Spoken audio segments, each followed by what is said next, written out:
मेघालय और असम के बॉर्डर के बीच एक सुनसान जंगल में रात ने अपनी काली घनी चादर ओढ़ ली थी। चारों तरफ अंधेरा ही अंधेरा था।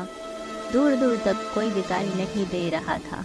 ना किसी की आवाज़ आ रही थी और ना ही कोई लोग। उस रात विवेक अकेले उस जंगल को पार करने में लगा था।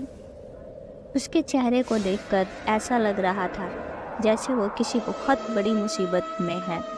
इस जंगल के बारे में जाना जाता था कि अगर कोई भी इंसान सूरज ढलने के बाद यहाँ आता है तो उसे एक शैतान अपने वश में कर लेता है। वो एक ऐसा जंगल है और उस जंगल में वह हमेशा के लिए कैद हो जाता है।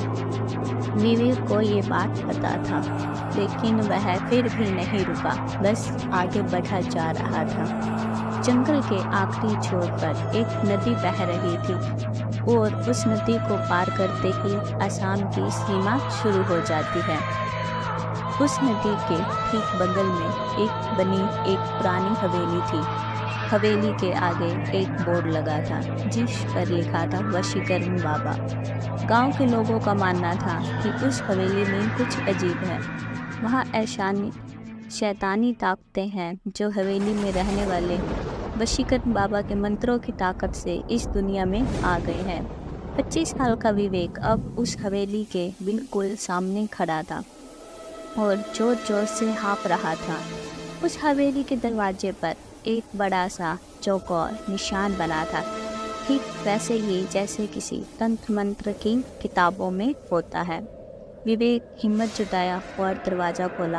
अंदर देखा, एक बेहद अजीब सा दिखने वाला बाबा वहाँ कुछ हड्डियों को पूरा कर रहा है। बाबा की नज़र तुरंत विवेक पर गई। वह जोर जोर से बड़े ही डरावने तरीके से मंत्रों को बोलने लगा। विवेक पापा को देखकर घबरा गया, लेकिन वो जिस मकसद से बाबा के पास आया था उसे पूरा किए बगैर वो कहीं नहीं जा सकता। आज से 2 दिन पहले विवेक की शादी को 2 साल होने को आए थे। वह अपनी बीवी को बहुत प्यार करता था, लेकिन कुछ दिनों से वर्षा के बदले बर्ताव के कारण विवेक को वर्षा पर शक होने लगा। उसे लगने लगा कि वर्षा का किसी और लड़के के साथ चक्कर चल रहा है, जिसे लेकर दोनों के बीच लड़ाई हो गई और बाद में डिवोर्स तक बात पहुंच गई। वर्षा उसे छोड़कर अपने दोस्त के घर रहने चली गई। वह पूरी तरह से पागल हो गया। उसके दिमाग से वर्षा का ख्याल नहीं निकल रहा। सोते जागते वो बस वर्षा के बारे में ही सोचता रहता। एक दिन वह बस में ट्रैवल कर रहा था तो उसकी नज़र सीट पर लगे एक स्टिकर पे गई, जिस कारण उसे यहाँ का पता मिला और वह बाबा के पास आया। विवेक ने उस बाबा को सब कुछ बता दिया। बाबा ने कहा कि ठीक है। बाबा ने विवेक की बातें सुनकर उसे एक लाल रंग का कपड़ा दिया और एक मंत्र बताया और कहा कि रोज रात वर्षा की फ़ोटो देखकर विवेक को ये मंत्र पढ़ना होगा। विवेक ने बाबा को पैसे देने के लिए अपने हाथ बढ़ाए, लेकिन बाबा ने कोई भी पैसा लेने के लिए मना कर दिया। विवेक वापस जंगल के रास्ते जाने लगा। अब वह रोज रात को वही काम करता था। मामा बाबा का दिया हुआ कपड़ा पहनना और मंत्र का उच्चारण करने लगा। तभी अचानक उसे ऐसा लगा कि उसे किसी काली साए ने घेर लिया है और वह उस पर कब्जा जमाने की कोशिश कर रहा है। विवेक ने अपना सर चारों तरफ घुमाया और जोर जोर से मंत्र पढ़ने लगा। कुछ ही समय में वो काला साया वहाँ से गायब हो गया। विवेक रोज यही करता। ऐसे करते कई दिन गुजर गए। विवेक की बीवी वर्षा नहीं आई। विवेक ने दूसरी बार उस हवेली में जाने की सोची। बाबा ने 2 मिनट के लिए अपनी आंखें बंद की। विवेक के गले में जो लाल धागा था उसे निकाला और कहा कि वह अब दोबारा से फिर से ऐसा करे। उस दिन फिर रात विवेक जब अपने घर वापस जा रहा था तब भी उसको ऐसा लगा कि कोई पीछे पीछे चल रहा है। उसे देखे जा रहा है, लेकिन विवेक वर्षा से बहुत प्यार करता था।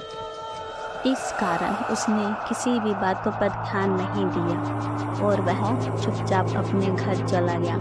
बात करते करते विवेक वर्षा को हवेली तक ले आया। जैसे ही वर्षा हवेली के पास पहुंची, उससे एक अजीब सी घुटन महसूस होने लगी। उसने विवेक को तुरंत वहां से चलने के लिए कहा, लेकिन विवेक जबरदस्ती उसे हवेली के अंदर ले गया।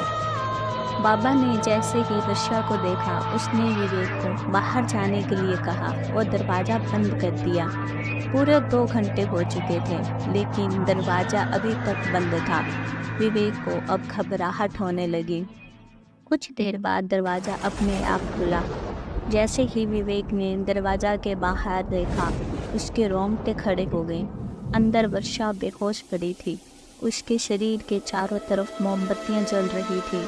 वो बाबा वर्षा के शरीर पर तरह तरह के निशान बना रहा था, लेकिन रोंगटे खड़े कर देने वाली बात ये थी कि वर्षा के पास एक बहुत भयानक सा काला साया मंडरा रहा था। बाबा ने विवेक से कहा, अब वर्षा वही करेगी जो विवेक उसे बोलेगा, लेकिन इसके बदले इसे काले साए की सारी इच्छा पूरी करनी होगी। विवेक को कुछ समझ नहीं आ रहा।